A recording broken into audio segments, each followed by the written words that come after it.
Media ఉండాలి.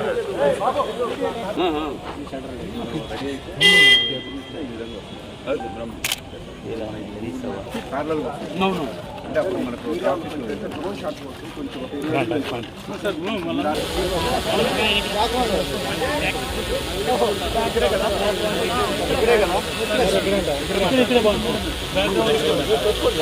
కొంచెం సృష్టించాలన్నా మేమే, దాన్ని తిరగ రాయాలన్నా మేమే అని హిందూపూర్ ప్రజలు మళ్ళీ నిరూపించి మళ్ళీ నన్ను 3 సార్లు ఇక్కడ గెలిపించి ఏ ఘనత అయితే వాళ్ళు నాకు ఆపాదించారో అదే ఘనతతో ఈ యొక్క పట్టణాన్ని సుందరీకరణ చేయాలని శరవేగంతో ముందుకు దూసుకుపోతున్నాం.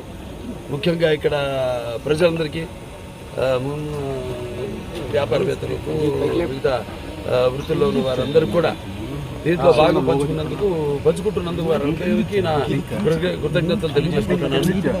అలాగే మా హిందూపూర్ మున్సిపల్ కమిషనర్ గారు మల్లికార్జున్ గారు, అలాగే మా చైర్పర్సన్ రమేష్ గారు, అలాగే సిబ్బంది అంతా కూడా ఎంతో కష్టపడి అహోరాత్రులు పనిచేస్తూ ఇక్కడ ఇంకా ముందు ఎక్కువ కాలం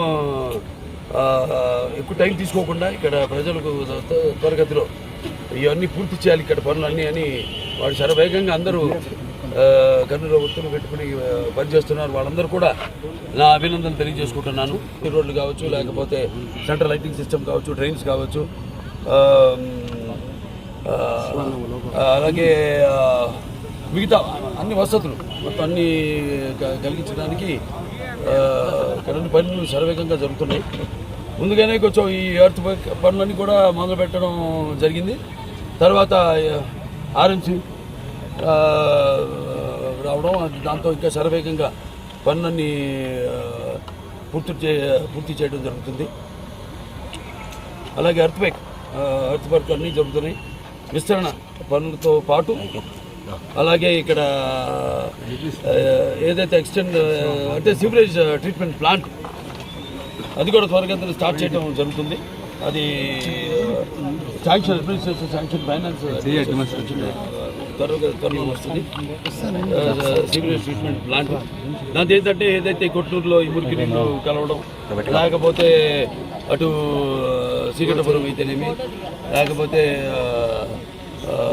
లక్ష్మీపురం అయితేనేమి, మోడల్ కాలనీ, అలాగే కొంత వరకు పెన్నాలు ఇలా కలవడం, టోటల్గా పొల్యూషన్ కాకుండా ఈ సూరేజ్ ట్రీట్మెంట్ ప్లాంట్ ద్వారా చేసే నీళ్ళని ఏదైతే ఆహ్లాదకరమైన వాతావరణం ఉందో దాన్ని అన్నింటిని కూడా ఆస్వాదించాలని. సో ఎప్పుడైనా మాకు ఒకటే రోడ్డు రవాణా యొక్క వ్యవస్థ చాలా ఇంపార్టెంట్.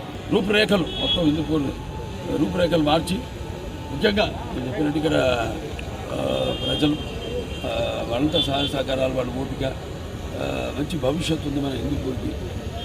అప్పుడే నాన్నగారు ఈ పారిశ్రామిక వాడిని ప్రారంభించడం దూరదృష్టితో. ఆ తర్వాత భౌగోళికంగా మన హిందూపూర్కి అందరి దృష్టి ఈరోజు హిందూపూర్ మీద ఉంది. భౌగోళికంగా ఎంతో అంటే ఎయిర్పోర్ట్, ఇంటర్నేషనల్ ఎయిర్పోర్ట్ దగ్గరలో ఉంది.